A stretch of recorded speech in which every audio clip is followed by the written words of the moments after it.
Today, I'm going to show you how to design your own scalable AI API, whether you want to build it to power your own apps or sell it to other companies. I just went through a major redesign of my popular media processing API that used Flask as the core technology over to FastAPI. What used to be a fragile server that could crash under real traffic is now an ultra scalable system. I completely rethought the architecture using Claude code, and it helped me unlock features that I never knew were even possible. So the first feature we're going to discuss that is really powerful that we were able to unlock doing deep research with Claude before we tried to build anything out is this auto documenting and testing framework that is included inside of the NCA toolkit. So I'm actually connected to the NCA toolkit, and you can see if I just go to /docs, it creates this entire system here where we can see all of the endpoints available to the API, and we can actually test it. We can authenticate and we can test the API and see the responses without having to do any extra work. In the old system, everything was documented on GitHub. Anytime we made a change to the API, we had to come here, manually update it. And even though we were using AI, it was very difficult. Sometimes AI would get it wrong. Sometimes people would forget to update the documentation, and it just wasn't easy to do, so people didn't do it. And then when the documentation doesn't work, people have errors. And then when people have errors, they don't use the software. So the genius with FastAPI is that anytime somebody is working in the code and they change the code, you don't even have to use AI. The way FastAPI works is that it auto documents everything. It analyzes the code itself, and then it generates this documentation here. So once you have your own version of the toolkit running on your own server, you just come here and you can put in your password. I'll go ahead and log out. You would just put in your key here, and then you could browse the API. You can see it's much nicer to browse than just documentation that's mapped out like this. And then you can open up any particular endpoint. I can edit the payload directly here on this website instead of having to go into something like Postman that we had to maintain and keep track of all of the different endpoints. And then you could test here. You can literally test right from your own API. I'll grab a URL here and we can drop that in, and then we can execute, get the response, check for errors. I can take the response from one endpoint and I could take it to another in order to get the status on that endpoint. And we can see here the status, it just started. So we can process all of these different tasks. Everything's automatically documented. Anytime we add a new endpoint, it'll automatically come here. We don't have to manage Postman. And as soon as we update the code, it automatically updates. And the power of this is that it makes it so much easier to use and power your API. More people will do it, and that will help increase the adoption of your API or any software that you're writing. Now, the next thing we were able to do by doing a lot more research in the API using AI is being able to not only make this API extremely cheap to use if you're a hobbyist or just trying to learn, and at the same time also make it extremely scalable for the power user. Because if you think about the AI space, there's a wide range of users and everyone in between, where you have people that are just starting out and they want things to be super cheap. And then you have the power user who is working on mission critical stuff,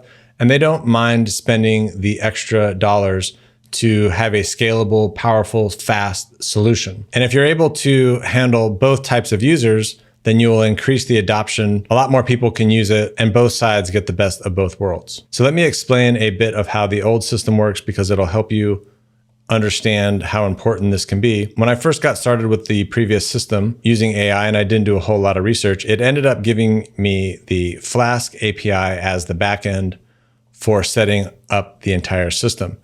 And the way that worked, it handled everything. So I had a single Docker container that was responsible for taking all of the requests coming in from the web. Those requests would come into the system, and then depending on what was requested, it would come out and do some advanced media processing with the tool FFmpeg, or it would do something with ChatGPT Whisper, which is responsible for doing the transcriptions. Either way, both of these tools here are very processor intensive. And we had one single container that was responsible for doing all the work.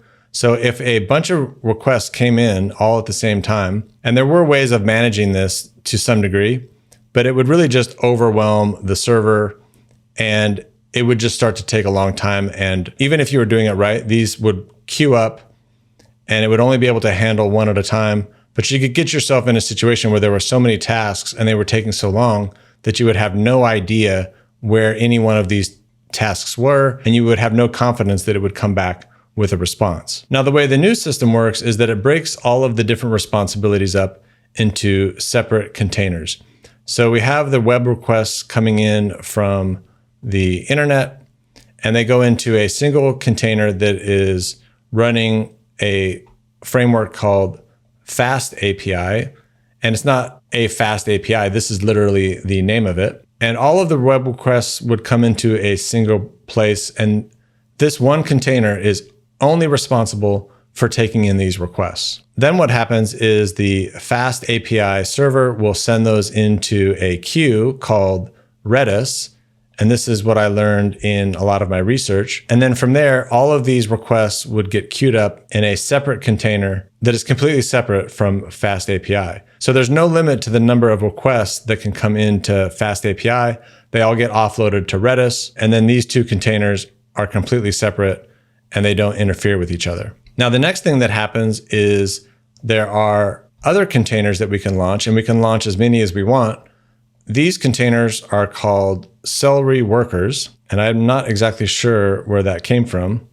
And you can have as many of these as you want. So you can have 1, 2, 3, up to X workers. And these are also independent from the FastAPI server and also the Redis server. And you can have one of these, and you could have as many as you want. And so then what happens is that these celery workers will come to Redis, and they will take a task, and they will come work on it individually inside of their own container.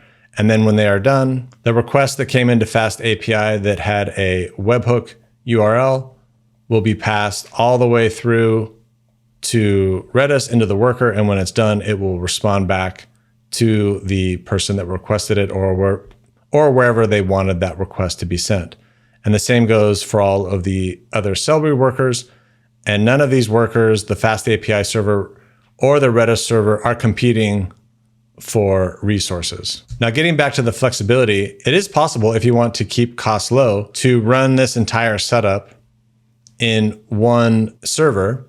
So when you deploy this in the most cost-effective way, you'll have FastAPI, Redis, and all of these celery workers in the same container. And that way you can keep the costs very low and it will work. And then the way we manage performance is that you would only have one celery worker at any given time, and it would only process one task at a time. We'll talk a little bit about task management in just a second. But the way this system is designed is that if you want it to be easy to install and also very inexpensive, you can set it up this way, or you can build that out in the more scalable way where you have FastAPI, Redis, and each of these celery workers running on different CPUs to scale to really any amount that you wanted. And here's a quick example of what I mean. So here I have the NCA toolkit running on a very inexpensive DigitalOcean server. Now keep in mind, you could run this on the smallest possible server. You could probably get away with just spending a couple dollars to run this server, because all it's responsible for is taking in a request and dropping it off to Redis. It's not going to do any heavy work. So you don't need any sort of big server to handle this. Right now, this server is running on DigitalOcean. And when a request comes in, it's going into a queue, and then it's running in this cloud platform called RunPod. Now, your workers can run anywhere, but I really wanted to experiment with RunPod. And what they allow you to do is that when you have a new request, they allow you to spin up a new container that handles that request.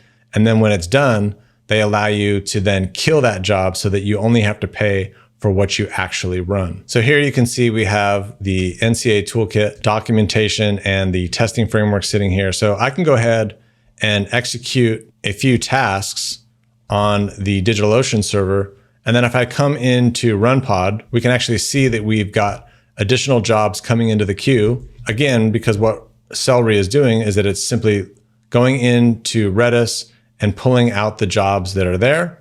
And then it's bringing those back, doing the job, and then sending the webhook when it's done.